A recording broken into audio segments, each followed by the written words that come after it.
फतवे काढले गेले ना की काँग्रेसला, त्याच्यानंतर त्या काय उभाटा सेनेला त्यांना फतवे काढले की ह्यांना मतदान करावं, मुसलमानांनी मतदान करावं. का?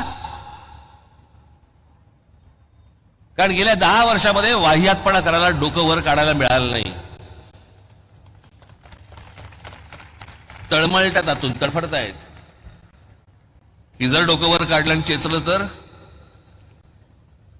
आणि त्याच्यासाठी म्हणून यांचे हे सगळे पाठिंबे सगळे सुरू आहेत ह्याला देण्याचे.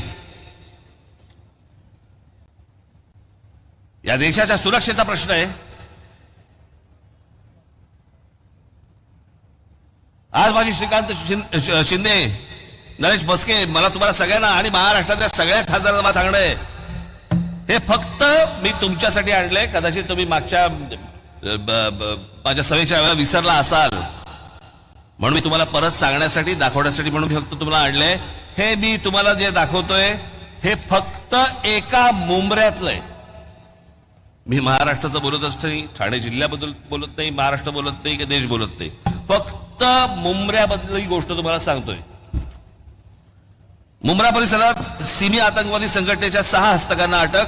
20 डिसेंबर 2001 रोजी संसद हल्ल्याप्रकरणी अबू अजमा याच्या मुंबऱ्यातून अटक. संसदेमध्ये जो हल्ला झाला होता त्याचा जो गुन्हेगार सापडला तो या मुंबऱ्यात सापडला. 16 मार्च 2002 हिजबुल मुजाहिद्दीनच्या 4 अतिरेक्यांना अटक. 23 जानेवारी 2004 नेत्याच्या हत्येचा कट रचल्याच्या प्रकरणी एका अतिरेक्याला मुंबऱ्यातून अटक. गुजरात पोलीस चकमकीत ठार झालेल्या इशरत जहां शेख ही पण मुंबऱ्यात राहत होती.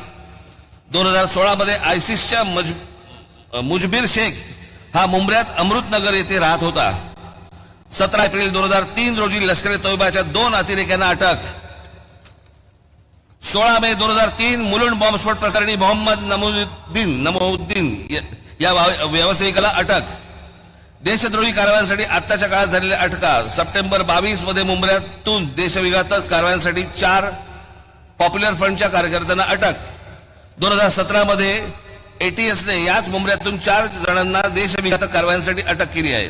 29 ऑक्टोबर 2023 ला पॅलेस्टाईनला पाठिंबा देण्यासाठी मुंबऱ्यात निदर्शने झाली. कुठं पॅलेस्टाईन, कुठे मुंब्रा?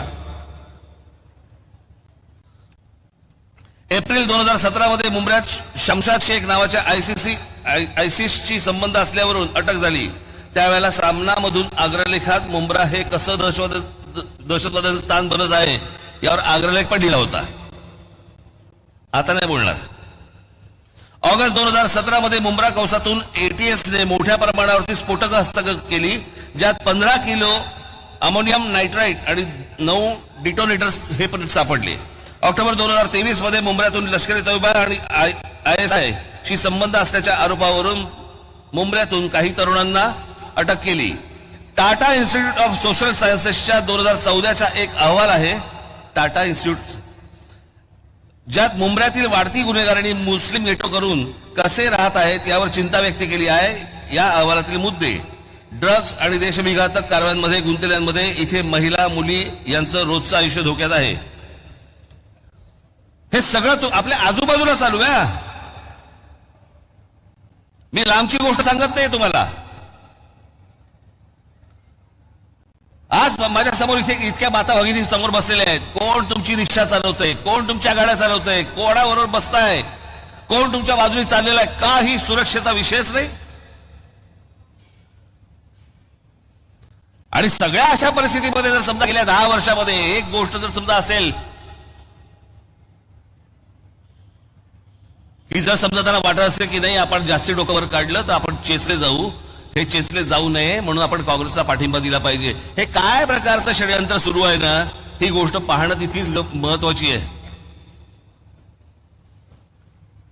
माझ्या आमदार, खासदार, नगरसेवकांना माझं सांगणं आहे, तुम्ही सतर्क असले पाहिजे. तुम्ही या लोकांकडे सतत गांभीर्याने